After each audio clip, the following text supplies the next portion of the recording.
Hi, welcome. On this video, I'm going to be taking Kota out onto the street for a walk. Again, the focus on communication and keeping him into agreement with the relational changing process, bring him into the follower script. And here you're going to see me using a little bit more praise because the motives are cleaning up. This is the thing to understand about when you're approaching training within the framework of a relational changing process.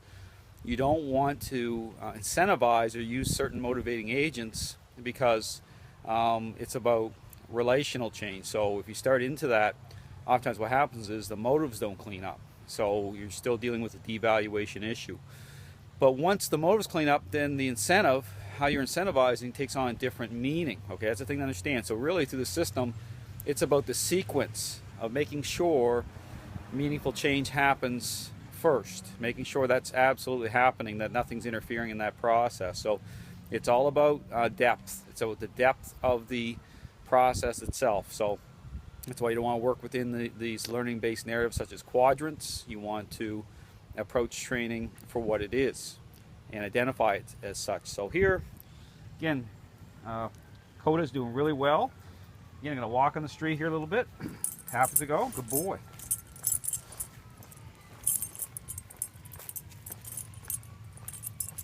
See? Tapping, still tapping. Cars coming out of the garage. Over here, just tapping a little bit to get him out of that. So again, he'll still invest. Good boy. Still invest.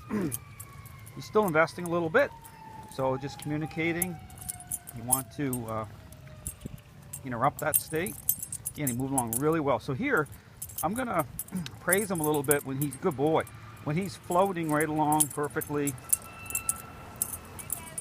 Hey. I'm picking up some more eggs today. Do you all want some? That'd be great. Okay, We'll give you some money for it too. Okay. It's only $3 a dozen. But he lives out Lake City. Okay. And he has a whole chicken pen. See? They're not in little cages. Okay. They run.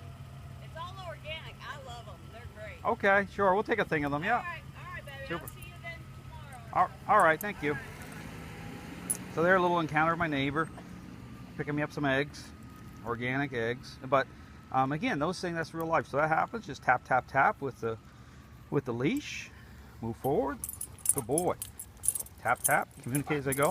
Again, see his mind starts surging ahead. Hey, see, stop, halt, move forward. So you want to tap a little bit just ahead of time. So if you feel it starting to separate and move forward, kind of like a snowball effect, you need to communicate sooner. Okay, you don't want to wait. You want to be in tune at a higher level. Good boy. So here I'm even going to tap as I feel him go down a little bit. His body drops. He wants to sniff the ground. I'll tap. I'm going to tap, communicate. Don't want him sniffing. Don't want him investing. Anything moving forward. Sit. Tap, tap, tap. Looking around a little bit. I want an inwardness. So the head turns in towards me like that. That's great. That's what you want. Again, a little street view here. You move forward. Now here I'm gonna slow. Now there's times when you really feel he's starting to pull a little bit. And what you can do here too is add on kind of like a little sub exercise by moving forward and immediately start to communicate. Get him back. See that? Forward. Start communicating right away. Back. I want him to pace me. So here, forward. This is another little add-on that you can do with your dog. Tap, tap, tap. So here, two things that you're bringing his mind under influence, that you're interrupting, is separation towards other objects, other people, other cars, traffic, whatever, and also as the mind's moving forward. Okay, so you have to be communicating both ways. Okay, to build the script. Same thing here. Tap, tap, tap. Sit. I'm going to move into him. To turn around, I'm moving into him. To go the other way. And tap. Good boy. So he comes along really well. Good boy. Right in, but don't reward until you have the dog floating beside you, pulling ahead. It's got to be perfect. So you want that kind of Polaroid snapshot. So just you have to know when to, if you're going to reward, and the dog is sit. The mows are cleaning up pretty good. Sit. Then you can incentivize a little bit. But be careful of that, especially it's different with a trainer that has a dog that's already standing on the right side of nature, so to speak. Whereas the owner, they're really trying to get it out of the hole. If they're really in a deficit, you want to focus mostly on the dog coming into agreement with the process itself. You don't want to get all caught up in incentivizing through treats or verbal praise, okay? It's the process itself. It makes sense to the dog. They will come into agreement with it, because the context is when you look at influence, the type of influence, it's based on what's reasonable. So if you look at even an unreasonable reaction from how a dog reacts to what's reasonable, you still have to go back and ask yourself the question, even though you get an unreasonable reaction, was the amount of influence reasonable, yes or no? Heel. That's the context. So, and that's what you want to stay focused on.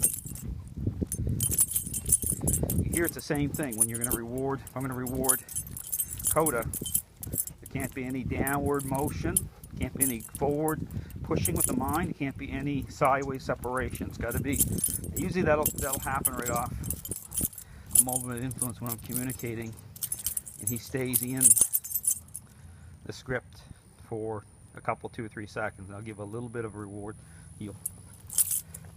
And that will happen more and more as this cleans up. So this is just phase 1, so I'm not too caught up in that. And that's not where my mind is anyway. It's about him coming into agreement with the process. So the problem with most people is they get too focused on wanting to reward the dog. Sit. They get too focused on wanting to reward the dog because it's all about their emotions, how they feel about it. You have to really be careful with that, because just like parenting, feelings can get in the way of common sense. Discipline is defined relationally. Of course, there's bad discipline, there's bad force, there's unreasonable influence. That's not what I'm talking about. This is about what's reasonable. This is about the process, nature. Dogs understand it, makes sense to them. Even if you get a unreasonable reaction, what you're doing is you're countering it with technique. So it's not about, it's done very, very intentionally. So anyway, Kota's doing extremely well. Very, very good on the walk. It's come along great. So just give you a little glimpse. Thanks for watching.